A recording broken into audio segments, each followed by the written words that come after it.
তারাবির নামাজের নিয়ত কিভাবে করব? ইয়াং পোলাপান তারাবি পড়তে যায় না, কিরে বাবা তারাবি পড়তে যাস না কেন? বলে হুজুর এখনো তারাবির দোয়া মুখস্থ হয় নাই। তারাবির সালাতের রাকাত বিতর্ক এড়িয়ে চলুন। রাকাত নিয়ে বিতর্ক করবেন না। 8 রাকাত 20 রাকাত নিয়ে যে মারামারি এই দেশে, এটা শয়তানের ফন্দি। সূরা তারাবি পড়া বেশি উত্তম নাকি খতম তারাবি পড়া উত্তম?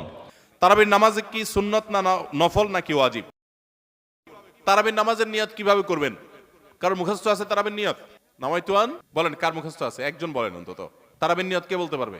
আমি ওনারা দিয়ে এই জন্য শুনছি যে ওইটা আমার জানা ছিল না। এটা হলো সত্য কথা, ওইটা আমি নিজেও জানি না। নামাইতুয়ান দিয়ে শুরু এটা জানি, কিন্তু বাকি শেষেরটা আমি জানি না। এই জন্য আমি চাইছি একটু শুনতে আর কি। আমি জানি না এই জন্য যে কোরআন হাদিসে কোথাও পাই নাই। এখন ভাইরা কেউ পাইলে তো ভিন্ন কথা, আমি কোথাও পাই নাই। এই নিয়ত মুখে এরকম গদবাদা উচ্চারণ করা, হ্যাঁ এটা পাইছি আমরা ছোটবেলা বগদাদি কায়দায়। বগদাদি কায়দা এটার জন্য কত মাইদ্যরে হয়তো খাইছি, পাইয়া তখনই ভুলে গেছি। এটা পরবর্তীতে কোরআন হাদিসে যেহেতু পাই নাই, এই জন্য আর আমরা ওটা মুখস্থ করি নাই। ভাইরা আমার, নামাজের জন্য এরকম নামাইতুয়ান, এরকম গদবাদা যে দোয়া আমরা শিখেছি, এগুলোর কোনোটি কোরআন বা সুন্নাহর কোথাও আমরা নিয়ত করব মন থেকে যে আমি তারাবির নামাজ পড়ছি, বাস এটা আমার ইন্টেনশন আছে, নিয়ত আছে, মনে আছে, এটাই যথেষ্ট। মুখে উচ্চারণ করা জরুরি না, এবং মুখে উচ্চারণ করা এটা সুন্নাহও না। নবী সাল্লাল্লাহু আলাইহি ওয়াসাল্লাম শেখানো না এটা আমাকে। ইবাদত করতে হবে তার পদ্ধতিতে। কোনো হাদিসে যদি এবার উৎসাহ দেওয়া না থাকে, আমি কেন সেটা করতে যাব, কসরত করতে যাব? তবে হ্যাঁ, নিয়তটা হলো অন্তরের ইচ্ছার নাম, সেটাই যথেষ্ট। আলাদা মুখে নামাইতুয়ান পড়ার দরকার নেই। আচ্ছা, আরেকটা কি? তারাবির দোয়া মোনাজাত। তারাবির দোয়া ওই যে 4 রাকাত পর পর কি পড়ে? সুবহানাজিল মুলকে ওয়াল মালাকুতে। আমি এর দূরই পারি শুধু। এরপরে কি আছে? আচ্ছা, কি জানি আছে। তো এগুলো আসলে কোনো কোরআন হাদিসে নাই। যেহেতু কোরআন হাদিসে নাই, সেজন্য আমি পাই নাই। কোরআন হাদিস থাকলে তো পাইতাম। বুঝে আসছে কথা?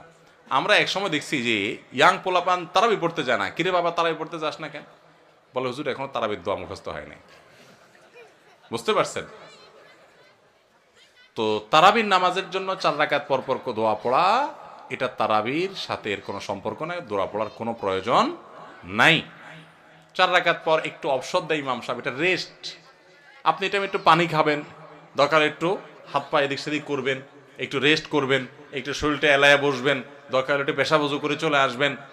এটা হলো রেস্টের সময়। তারাবি মানে হলো আরাম করে করে পড়া, 4 রাকাত পর রেস্ট দেওয়া। ওই মধ্যপ্রাচ্যের লোকরা, মিডল ইস্টের লোকেরা আছে, আমাদের দেশেও কোনো কোনো মসজিদে দেখা যায় 4 রাকাত পর পর একটু খেজুর, একটু পানি, একটু চা, একটু খায় মানুষ। তো এটা তো রেস্টের সময়। আপনি রেস্ট না করে কি করতেছেন? ইমাম সাহেব এতক্ষণ পড়ছে, হাফেজ সাহেব দুমায়া টানছে, আপনি তো এতক্ষণ শুনছেন বসে, কোনো ডিউটি ছিল না। এখন 4 রাকাত পর বরং আপনি আরো ডিউটি শুরু করে দিয়েছেন, সুবহানাজিল মুলকি ওয়াল মালাকুতে। তাহলে রেস্ট হলো না রেস্টে উল্টাটা হলো? এগুলার কোনো প্রয়োজন নাই, এগুলো কোরআন হাদিসে নাই। কোরআন হাদিসে যেটুকু আছে সেটুকু আপনি তারাবির নামাজে তেলাওয়াত সুন্দর করে মনোযোগ দিয়ে শুনবেন, নামাজ সুন্দর করে পড়বেন, বাস শেষ। এর বাইরে আলাদা কোনো নিয়ত বা দোয়ার প্রয়োজন